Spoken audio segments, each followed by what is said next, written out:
전에 그 인도가 영국의 지배를 받았을 때에 인도의 정신적 그리고 또한 정치적 지도자였던 마하트마 간디는 힌두교 신자였습니다. 그럼에도 불구하고 그는 기독교 성경을 아주 깊이 읽었습니다. 그래서 그 간디는 이렇게 이야기했습니다.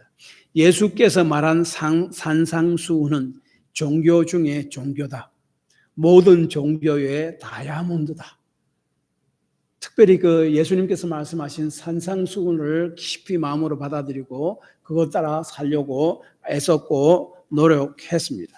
그러나 그 간디가 예수님을 존경하고 가르침을 받아야 할 위대한 인간 스승으로는 보았지만은 그 예수님을 하나님으로서 인간의 몸을 입고 우리를 구원하기 위해 이 땅에 오신 메시아, 구원자로는 보지 않았습니다. 이 간디와 똑같은 생각을 가진 사람들이 바로 유대인들이었습니다. 우리가 지난주에 제가 말씀드린 대로 예수님께서 38년 된 병자를 안식일 날 고쳤습니다. 그러자 그 유대인들은 그것을 보고 왜 안식일 날 사람을 고쳐서 자리를 들고 일어가라 하느냐, 그 자체가 안식일을 거룩히 시키고 일하지 말라는 하나님의 계명을 어기는 것이다 라고 하면서 예수님을 핍박하기 시작했습니다. 그리고 또 그러자 예수님이 아니다, 하나님이 내 아버지께서 일하시니 나도 일한다 라고 이야기하니까 저 예수라는 사람은 아버지 하나님을 자신과 동등하게 여김으로 하나님을 신성모독하는 죄를 지었다 해가지고 그 예수님을 죽이려고 했습니다. 예수님을 하나의 위대한 스승으로 기적을 일으키는 자로만 받아들였지 하나님이시고 사람의 몸을 입고 이 땅에 오신 구원자이심으로 받아들이지 않은 유대인들이었습니다. 그래서 지난주에 하신 말씀 마지막 18절은 이렇게 끝이 납니다. 유대인들이 이로 말미암아 더욱 예수를 죽이고자 하니 이는 안식일을 본말 뿐만 아니라 하나님을 자기의 친아버지라 하여 자기를 하나님과 동등으로 삼으십니다. 이런 와중에서 예수님은 자신을 하나님과 동등한 분이라고 계속 주장합니다. 생각해 보시기 바랍니다. 유대인들이 그것 때문에 예수님이 신성모독했다고 죽이려고 살기 등등했는데 그럼에도 불구하고 그들 앞에서 나는 하나님의 아들이고 하나님과 동등한 신적 존재라는 것을 계속 이야기했습니다. 19절에서 24절까지는요. 예수님이 내 자신이 누군가, 예수님의 자기 자신에 대한 증거를 이야기합니다. 예수님은 자신을 하나님의 아들이라고 말씀하셨습니다. 19절을 보십시오. 예수님은 자신을 하나님의 아들이라고 이야기하면서 아들은 아버지 하시는 일을 보고 그대로 하고 아들은 아버지가 하시는 일을 그대로 행한다. 20절에 아버지는 아들에게 모든 것을 다 보이시고 더 큰 일도 행하게 하신다라고. 21절 아버지께서 죽은 자를 살리는 것 같이 자신도 살리고 죽은 자에게 생명을 준다고 24절에 말씀합니다. 그리고 아버지께서 자신에게 세상을 심판한 모든 권세를 다 위임했다고 22절, 24절에 이야기합니다. 다시 말하면 나는 하나님의 아들이다 라고 이야기합니다. 여기서 한번 우리가 짚고 넘어가야 하는 것, 하나님의 아들이라는 말은 우리가 인간의 아버지와 아들 관계로 생각하면 안 됩니다. 인간의 아버지와 아들의 관계로 생각한다면 아들은 아버지보다 권위나 여러 가지 면에서 못하잖아요. 그렇잖아요? 그렇지만 예수님이 하나님의 아들이라고 이야기할 때 두 가지 의미가 있습니다. 첫째로는 이건 제가 이미 몇 번씩 이전에 설교할 때 말씀드렸습니다. 첫째로는 자신이 하나님과 하나님이란 신적 존재다. 하나님이란 신적 존재라는 것을 이야기해 줍니다. 그러니까 아들은 그러니까 고양이는 고양이를 낳고 그 다음에 강아지는 강아지를 낳습니다. 강아지가 사람을 낳지 못합니다. 그렇잖아요. 그런 의미에서 개의 아들은 개의 아들은 아버지는 개입니다. 예수님의 아들이라 이야기하는 것은 하나님의 온 세상을 창조하신 신적 신이시다. 그 하나님이다. 내가 아들이라는 것은 나도 하나님이다라는 말이에요. 그래서 18절에 그 예수님이 내 아버지가 일하시네 나도 일한다 했을 때 그것을 들은 유대인들이 뭐라고 이해했습니까? 저 예수라는 사람은 자신을 하나님과 동등하게 여기네? 아시겠습니까? 하나님이다 하는 것을 이야기해요. 아들. 그 다음 두 번째는 뭔가 하면은 하나님과의 그 친밀한 관계를 이야기합니다. 그것을 이해해야 됩니다. 아들이라는 것은, 즉 아들이라는 것은 제일 큰 것은 그 하나님이심을 스스로 이야기하는 거예요. 그래서 이 본문에 보면은 유대인들 앞에서 예수님은 자신은 하나님의 아들이다, 신적인 존재고 하나님이다라는 것을 계속적으로 이야기합니다.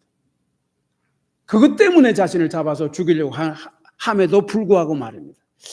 우리가 이것을 이야기할 때 제가 생각한 것은 그 C.S. 루이스라는 아주 유명한 그 학자가 있었는데, 이분이 기독교에 대한 변증에 대한 책들을 많이 썼습니다. 근데 그분이 그 삼중 딜레마라는 이야기를 했습니다. 이런 이야기입니다. 어떤 사람이 자신이 신이라고 주장하는 경우 그 사람은 미치광이거나 아니면 거짓말장이거나 아니면 그것이 진실이다. 그러면 예수님은 미치광이였는가? 예수님 만약 미치광이었다면 그의 하는 말이 앞뒤에 논리가 맞지 않아야 되고, 앞으로 계속 이야기하는 말들을 살펴보고 그가 하는 행동을 추적해보면 말들이 맞지 않아야 됩니다. 행동들이 좀 이상해야 됩니다. 그런데 사람들은 예수님의 가르침을 듣고 놀랐다라고 마가복음 5장 20절에 이야기하고, 예수님을 책잡으려고 엄청 질문을 하다가 나중 예수님의 대답을 듣고 나서 더 할 말이 없어서 말을 하지도 못했다라고 마가복음 12장 17절에 이야기하고, 또한 마가복음 1장 22절에 보면은 예수님께서 안식일 날 회당에서 가르치고 나서 사람들의 반응에 대해서 이렇게 기록합니다. 무슨 사람이 그의 교훈에 놀라니 이는 그가 가르치는 것이 권위 있는 자와 같고 서기관들과 같이 아니함이로라. 예수님의 언행, 삶을 보면요, 사람들이 저 그냥 이렇게 보통 이런 사람이라는 걸 알고 있었어요. 미쳐간 게 아니라는 말입니다. 정신병에 누워있던 한 남자가 이렇게 외쳤습니다. 나는 나폴레옹이다, 나폴레옹이다. 바로 옆에 같이 누워있던 한 정신병자가 또 그 사람에게 이야기했습니다. 누가 내보고 나폴레옹이라고 그랬던 물어봤습니다. 그러니까 그 정신병자가 하나님이 나보고 나폴레옹이라고 그랬다. 그러자 그 옆에 있는 정신병자가 이렇게 이야기했습니다. 나는 내게 그렇게 이야기한 적이 없다.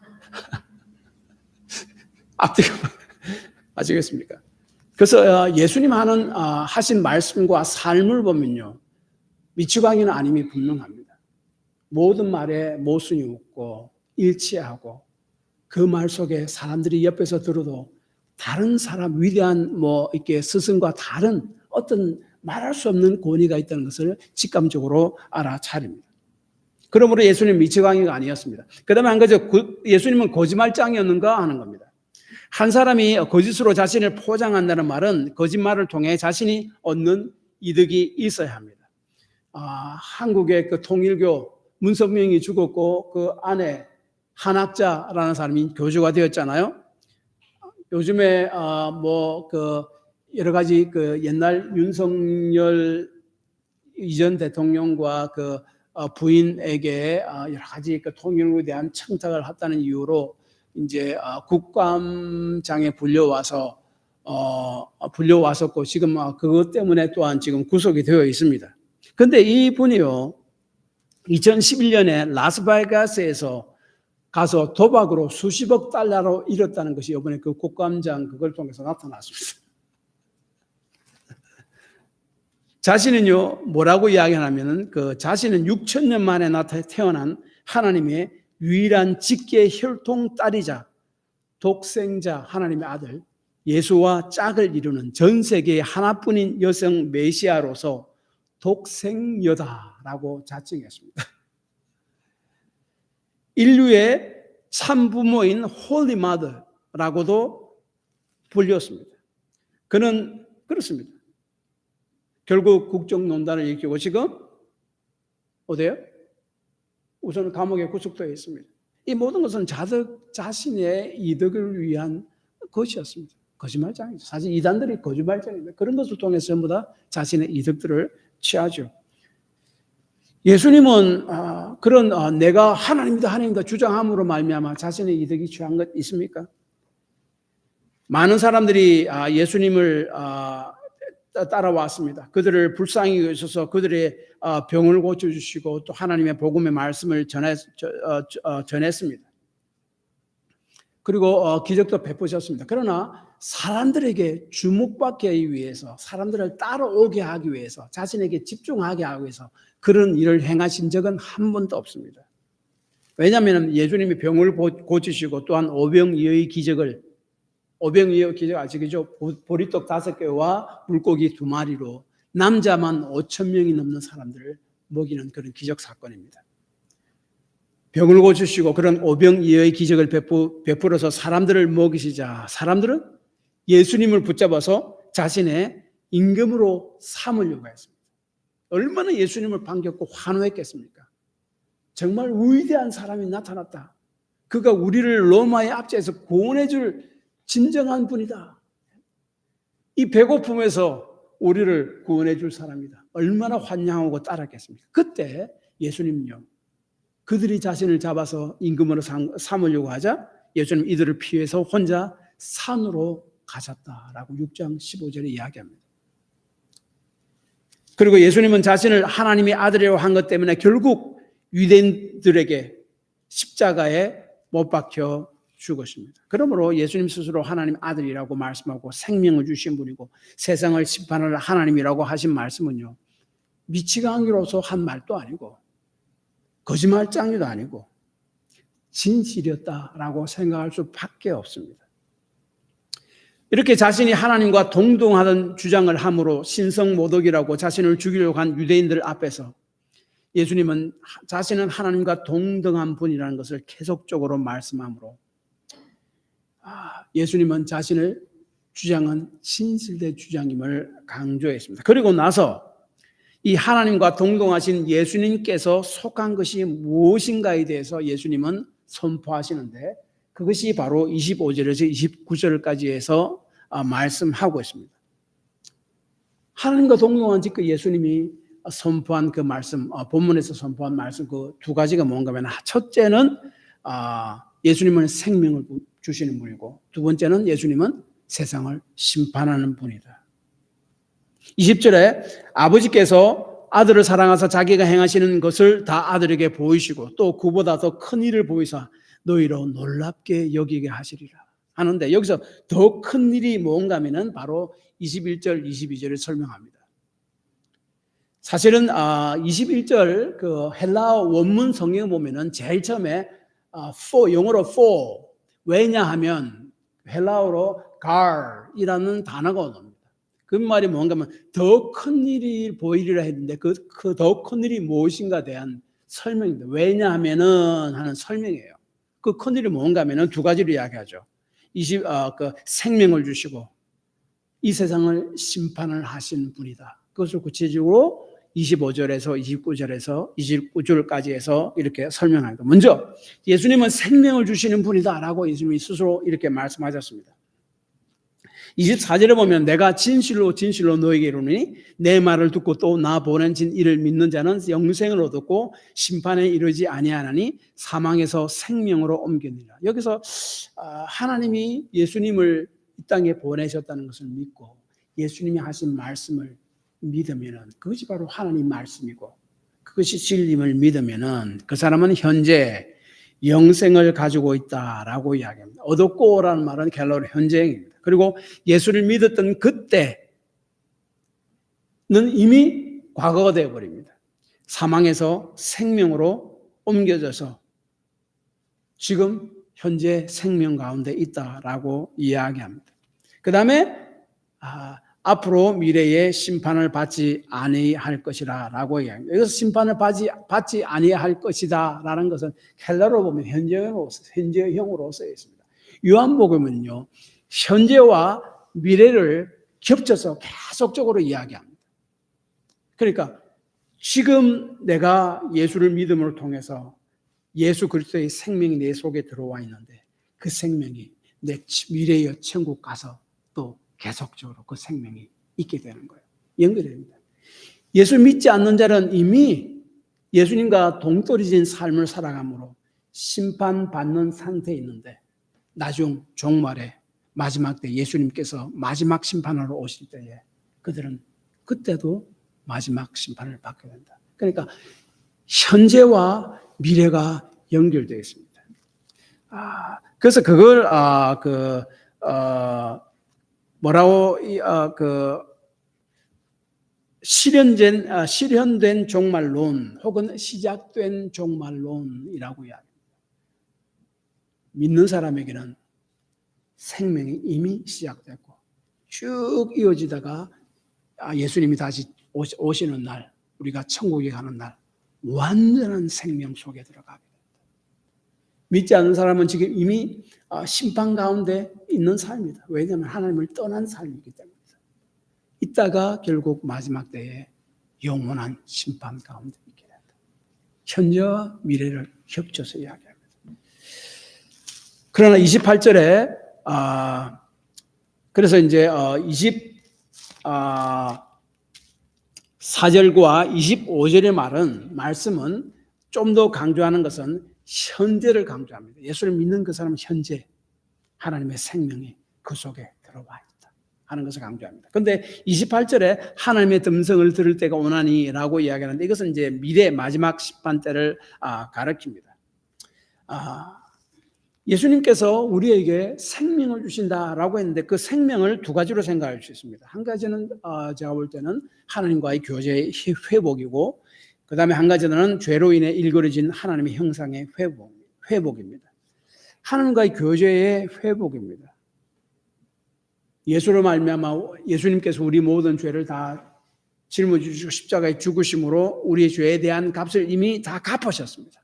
그래서 우리는 그 모든 죄를 다 용서함 받았습니다. 그러므로 죄 있는 사람은 하나님을 앞에 나아가지 못하는데 우리는 예수를 믿는 사람은 하나님 앞에 담대하게 나아갈 수 있고 나아가서 마음대로 하나님 앞에 기도할 수 있고 하나님을 아빠 아버지라고 부를 수 있다 하는 겁니다. 그래서 11월 10장 19절 그러므로 형제들아 우리가 예수의 피를 힘입어 성소에 들어갈 담력을 얻었나니 로마서 8장 15절 너희는 다시 무소하는 종의 영을 받지 아니하고 양자의 영을 받았으므로 우리가 아빠 아버지라고 부르느니라. 이 아빠 아버지가 뭡니까? 아빠가 뭡니까? 굉장히 친밀한 감이 있잖아요. 하나님은 더 이상 저 위에 계시고 우리는 저 낮은 곳에 계셔서 결코 우리가 바라볼 수 없는 존재가 아니라 예수를 말미암아 나의 아빠같이 친밀한 존재가 됐고 그 교제가 완전히 다시 회복되었음을 이야기합니다. 코로나가 세계를 휩쓸 때에 한국의 한 아이가 어머니에게 이런 이야기를 이런 질문을 했다는 이야기가 전해집니다. 굉장히 유명한 이야기라고 합니다. 그 아이가 이렇게 이야기했습니다. 그 당시에 코로나이기 때문에 많은 사람들이 병원에 가 있고 입원해 있고 막 또 다른 사람에게 옮길까봐 막 격리되어 있고 막 그런 일을 하잖아요. 그 아이가 이런 이야기했습니다. 엄마, 닭이나 동물들은 병에 걸리면 모두 살처분하는데 사람들은 왜 그렇게 하지 않아요? 얼마나 스마트한 질문입니까? 하나님의 형상을 따라 지음 받은 존재이기 때문에 그렇고 믿는 자에게는 더 이상 그에 더해서 예수의 생명이 그 속에 있기 때문입니다. 예수님의 생명이 있는 것이 그렇게 중요합니다. 우리는 사람을 볼 때요, 보통 노동의 가치 혹은 생산의 가치로 봅니다. 이 사람이 어떤 노동을 할 수 있고 어떤 기술이 있고 무엇을 생산해낼 수 있는가라는 것입니다. 그래서 어떻게 그가 가정과 사회에 유익이 되는가. 유익이 된다면 그 사람은 가치 있는 사람이고 유익이 하나도 되지 않는다면 그 사람은 가치가 없다라고 생각합니다. 이번에 돌아가서 제 장모님은 요양병원에서 4년간 누워 있었습니다. 걷지를 못했기 때문에. 남이 밥은 겨우 먹고 있고 이제 마지막에는 혼자서 밥도 못 드셔서 그 영양 튜브로 인해서 영양만 얼마 동안 긴 시간은 아니지만은 짧은 시간이지만 공급받았습니다. 그럼 뭡니까? 왜 살아야 됩니까? 아무런 이렇게 생산적 가치도 없는데 그런 생각이 없습니까? 만약에 우리가 그렇게 생각한다면 사람을 생산적 가치, 노동적 가치로 판단하는 것입니다. 다시 말하면 세상의 가치로 판단한 것입니다. 그럼에도 불구하고 그 장모님은 하나님의 형상을 따라 지음받은 존재이고 무엇보다도 예수를 믿음으로 하나님의 생명을, 예수님의 생명을 가지고 있는 자로서 하나님 앞에 고귀한 자였습니다.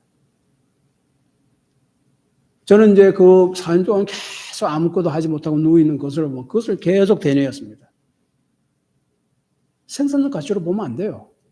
예수 그리스도로 말미암아 새로운 예수님의 생명이 들어가 있는 존재입니다. 그러므로 그는 귀한 존재입니다. 그러한 존재로 바라보고 또 대하고 그를 위해서 기도했습니다. 생산적인 일을 할 수 없다면 그 사람은 살 가치가 없는 존재입니다. 그렇지 않습니다. 그렇다면 그것은 세상의 기준으로 바라보고 하나님 말씀이 아닌 세상의 생각에 따라 사는 사람입니다. 하나님은 그러므로 인간은요 하나님의 형상을 따라 만들어졌기 때문에 고귀한 자이고 특별히 예수님 믿는 자 그 속에 예수님의 생명이 들어가기 때문에 고귀한 존재입니다. 그리고 무엇보다도 예수님께서 나를 구원하기 위해서 자신의 생명까지 기꺼이 주실 만큼 나를 사랑한 예수님이 정말로 자기 생명과 맞바꿀 만큼 나를 사랑한 고귀한 존재이다 하는 것을 우리가 분명히 잊지 않고 생각해야 됩니다. 여러분이 만약에 롤렉스 시계가 있습니다. 얼마나 비쌉니까? 그런데 이렇게 가정해 봅시다. 오래전에 여러분 돌아가신 여러분의 아버지가 정말로 소중하게 생각하던 별로 비싸지 않는 시계입니다. 그 시계가 있었습니다. 그 시계를 돌아가실 때에 나에게 여러분에게 유산으로 남겨주었습니다. 세상적 가치, 생산적 가치로 보면 롤렉스 시계가 더 가치가 있습니다. 그러나 우리는 그것이 롤렉스 시계보다 아버지가 물려준 그 유산의 그 시계가 더 가치 있다고 생각하고 그것을 함부로 팔지 않을 겁니다. 왜 그렇습니까? 노동적 가치, 생산적 가치가 아니라 그 의미가 있기 때문에 의미적 가치. 그 속에 아버지의 생각과 사랑과 모든 것이 다 들어있기 때문에 그렇습니다. 세상적 가치로 생각하면은 아무것도 아닌 거죠. 그러므로 생산적 가치가 아니라 노동적 가치가 아니라 예수 안에서 존재적인 가치로 나를 생각해야 함을 또 예수님 안에 있는 생명이 있다는 것 그것을 통해 우리가 꼭 기억해야 됩니다. 한글도 예수님께서 주신 생명은 또한 하나님의 형상의 회복이다라고 할 수 있습니다. 우리가 잘 알다시피 창세기 1장 26절 27절에 하나님은 사람을 하나님의 형상을 따라 지음받았다라고 이야기합니다. 형상을 따라 지음받았다는 말은 하나님도 우리와 같이 뭐 눈과 코가 있다는 말이 아니에요. 육체가 있다는 말이에요. 아니에요. 하나님은 영이십니다. 그런 육체가 없습니다. 그러면 그것이 무슨 말입니까? 하나님을 반영하고 하나님을 대신하고 대리하는 자로서 지음을 받은 겁니다. 그래서 하나님은 온 세상을 만드시고 온 대상을 다스리는 왕으로 묘사가 됩니다. 그런데 그 온 우주 안에 그 지구 안에 에덴 동산을 만드시고 그 에덴 동산을 하나님께서 다스리라고 최초의 인간인 아담과 하와에게 사명을 주십니다. 아담과 하와는 에덴 동산에서 작은 왕으로서 그 에덴 동산을 다스립니다. 어떻게 해요? 하나님 만드신 세상을 하나님을 대신하고 대리해서 다스리는 거예요.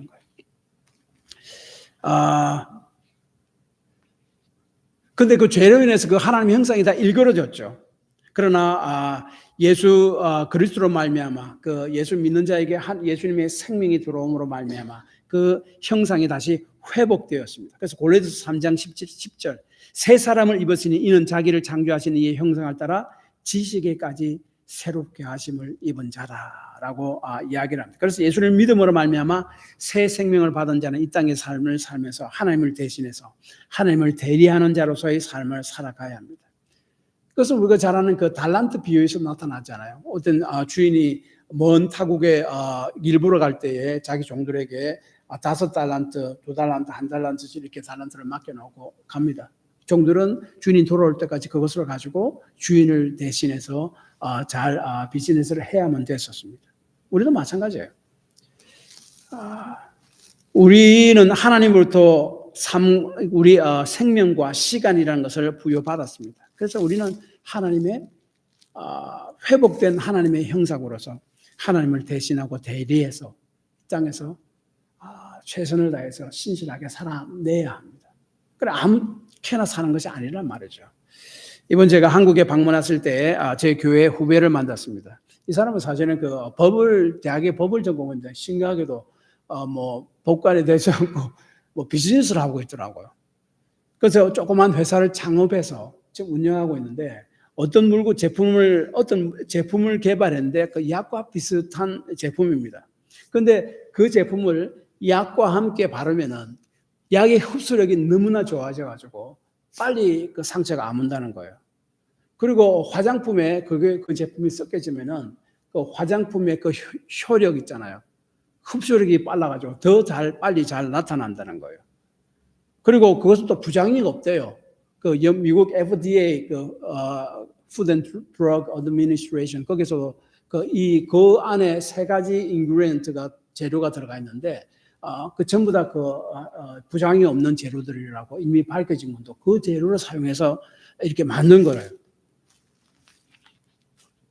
그래서 이제 지금 하고 있는 일이 제대로 된 이렇게 회사를 확장하려면 투자자를 찾아야 되잖아요. 그래서 제대로 된 투자자들을 찾으려고 그렇게 노력한다는 거예요. 그래서 그 집을 나설 때마다 뭘 기도하고 나서는가 하면 하나님 오늘 저에게 어떤 사람은 붙여주실 것입니까? 그런 기도를 매일매일 하고 나선대요. 놀랍잖아요. 이러한 생각으로 우리의 주어진 삶을 살고 주어진 시간을 사는 것이 회복된 하나님의 형상으로서의 삶을 사는 삶이고 예수님으로부터 새 생명을 받은 자로서 사는 삶이다 하는 것을 우리가 기억해야 됩니다. 그 다음에 예수님은 우리에게 생명을 주시는 뿐만 아니라 세상을 심판하는 권세를 가지고 있는 분이다라고 이야기합니다. 22절에 보면 아버지 하나님께서 모든 심판을 아들 예수님께 맡기셨다라고 이야기합니다. 맡기셨다는 말은 주셨다는 말이에요. 27절에도 아버지께서는 예수님에게 심판하는 권세를 주셨다라고 이야기합니다. 그리고 우리가 조금 이게 무슨 말이지 하고 오해하는 말이 있습니다. 마지막 심판 때 두 종류의 부활에 대해서 29절에 이야기하는데 생명의 부활과 심판의 부활을 이야기하는데 이렇게 이야기합니다. 29절 보십시오. 선한 일을 행한 자는 생명의 부활로 악한 일을 행한 자는 심판의 부활로 나오리라. 이 말씀을 볼 때 성경을 좀 아는 사람은 굉장히 이렇게 의문스럽게 만들고 당황스럽게 만들죠. 선한 일을 행한 사람은 생명의 부활로 악한 일을 행한 자는 심판의 부활로. 그러면 우리의 행위로 구원받는단 말인가? 성경을 보면은 우리는 행위로 구원받는 것이 아니라 예수를 믿음으로 구원받잖아요. 행위로 구원받을 자는 이 세상에 아무도 없다라고 성경은 계속해서 이야기하잖아요. 무슨 말씀입니까? 이 말은 임문입니다. 여기서 이야기하는 것은 그 행위와 믿음은 따라가는 것이 아니라 우리 일과 행위는 바른 믿음을 가진 사람에게 따라오게 되어 있다 하는 것을 이야기합니다. 하나님이 인정하시는 진정한 일은 예수님 안에 있는 믿음을 떠나서는 불가능한데 그 믿음 안에는 우리의 행동들이 따라오게 되었다라고요. 이게 무슨 말인가 좀 더 구체적으로 설명합니다. 요한일서 3장 6절 9절 오늘 본문과 비슷한 말씀입니다. 그 안에 거하는 자마다 예수님 안에 범죄하지 아니하나니 범죄하는 자마다 그를 보지도 못하였고 그를 알지도 못하였나요? 예수 안에 있는 사람은 절대로 범죄함이 없다는 말입니까? 그 다음에 하나님께로부터 난 자마다 죄를 짓지 아니하나니 이는 하나님의 씨가 그 속에 거하며 그도 범죄하지 못하는 것은 하나님께로부터 났습니다. 예수 믿는 사람은 죄를 짓지 못하도록 그런 완전한 사람이 되었다는 말입니까? 아닙니다. 여기서 범죄하지 아니한다라는 헬라어단은요 현재형으로 계속적으로 범죄하지 아니한다는 말입니다. 그래서 여기서 죄를 짓지 아니한다, 범죄하지 아니한다는 말은 범죄치 못하고 그러므로 죄를 짓지 못하는 거룩한 사람은 되었다 말은 아닙니다. 여기서 이야기하는 것은 헬라어로 말하면 현재 부정사입니다. 현재 부정사는 뭔가 하면 죄를 습관적으로 양심의 가책이 없이 계속적으로 지을 수 없다 그 말입니다. 그래서 이 말씀이 뭔가 하면 죄를 짓는 것은 불가능하다 하는 말이 아니라 죄를 짓는 것은 부자연스러운 것이다 라고 이야기합니다. 그러므로 진정으로 거듭난 사람, 예수를 믿는 사람, 그 속에 예수님의 생명이 있는 그리스도인은 죄를 계속적으로 짓게 되면 마음이 불편하게 되죠. 좀 부자연스럽다는 것이 계속 느끼게 됩니다. 그래서 습관적으로 아무런 가책 없이 그것을 계속 할 수는 없다. 왜? 그 속에 하나님의 씨가 심겨져 있기 때문에. 그 씨가 뭔가 하면 하나님의 말씀이고 하나님의 성령입니다. 우리가 세일하게 옷을 하나 샀습니다. 너무 싸서 샀습니다.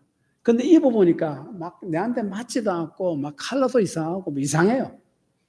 그럼 그거 입겠습니까? 입지 않고 그냥 없습니까? 처음에는 뭐 돈 때문에 할 수 없이 샀는데 뭐 반환도 못하고 해가지고 마지막 떨이 세일이라서 반환도 못합니다. 반품도 못합니다. 그래서 한 번, 두 번에 입다가 어떻게 합니까? 도저히 안 맞아가지고 장롱속에 집어넣고 그냥 있죠. 왜요?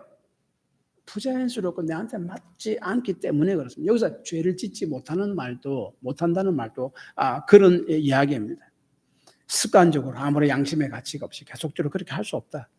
결국은 하나님의 말씀이 내 속에 거하시는 성령이 깨닫게 해서 불편하게 만들어서 결국은 돌아서게 만든다. 말씀을 알지 못하면 계속 할지 모르겠지만 나중에 어떤 시점에 하나님의 말씀을 깨닫고 나서 깨닫게 해서 그렇게 돌아서게 만든다 하는 것.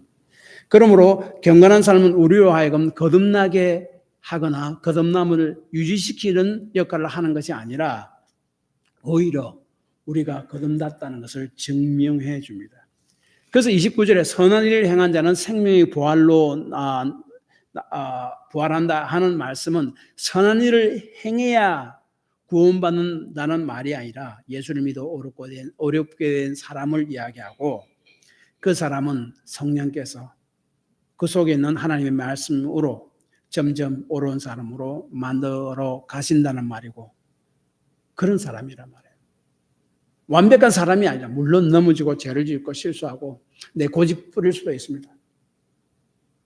그러나 at least 최소한 하나님의 말씀의 씨가 성령이 그 속에서 그 사람을 점점 불편하게 만든다는 거예요. 그래서 하나님이 원하시는 방향으로 이끌어 나가는 거예요. 그래서 예수를 믿는 사람은 이게 예수를 믿음으로 이미 어렵게 되었습니다. 성경은 선언합니다. 그리고 그 어렵게 되었다고 선언한 법적으로 어렵게 된 사람을 하나님께서는 말씀과 성령으로 점점 조금씩 거룩한 사람으로 만들어 가시다가 우리가 천국에 가는 날 완전한 거룩한 사람으로 만듭니다. 그리고 악한 일을 행한 자는 심판을 부활로 나오리라 하는 말씀도 예수를 믿지 않음으로 어렵게 되지 못했다 하는 말입니다. 그가 하는 일은 사람이 보기에는 선한 일 같지만 하나님 보시기에는 구원받을 만큼 선한 일이 아니다 하는 그런 이야기입니다. 그리고 그 믿지 않는 자의 부활은 심판의 부활이기 때문에 사실은 사는 것에 대한 의미가 없습니다. 그래서 요한계시록 20장 13절에 보면은 마지막 심판을 위해서 믿지 않는 자들도 다시 살아나는데 그때 부활이라는 말을 요한계시록에서는 쓰지 않습니다. 그냥 죽은 자를 내어준다. 죽은 자가 죽은 자가 가는 곳에 예수님이 재림할 때까지 가 있다가 그 다음에 마지막 심판 때 그것이 바다 음부라고 표현합니다. 같은 말입니다.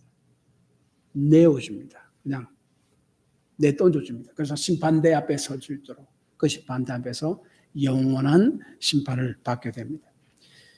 그러므로 믿는 자는 예수님의 공로로 어렵다고 칭함을 받았고 그 믿는 자는 그 가운데 하나님의 씨가 있기 때문에 점점 조금씩 거룩한 사람으로 만들어 가신 그것을 이야기합니다. 그러므로 우리는 매일의 삶 가운데 하나님 말씀을 통해 성령으로 말씀하시는 것에 귀를 기울이며 사실은 살아가야 합니다. 결론은 이것입니다. 예수님은 자신이 하나님과 동등되자고 주장하는 것을 보고 유대인들의 신성 모독이라고 예수님을 죽이려고 했습니다. 그럼에도 불구하고 예수님은 그들 앞에서 나는 하나님의 아들이다. 하나님과 동등된 하나님이고 신이다. 신적 존재라는 계속적으로 이야기합니다. 미쳐강이가 아니고 거짓말이 아니요. 그 말을 진실로 받아들여야 합니다. 그 진실된 예수님께서 오늘 본문에서 이야기하는 것은 나는 생명을 주는 분이다 라고 이야기합니다. 예수님의 생명이 믿는 자 속에 있습니다. 그러므로 그 사람은 세상적 가치로 볼 때에 생산적이지 못할지라도 하나님 앞에서 예수님 앞에서 고귀한 존재입니다. 제 자신을 적용해 보면 제가 큰 교회를 목회하지 못해도 이 목회가 하나님 앞에 고귀한 것임을 기억해야 된단 말이에요. 그리고 믿는 자는 하나님과의 관계가 회복되었고 우리를 하나님 대신해서 이 땅에서 신실하게 살아가도록 부르셨다 하는 사실을 또한 기억해야 될 것입니다. 기도합시다.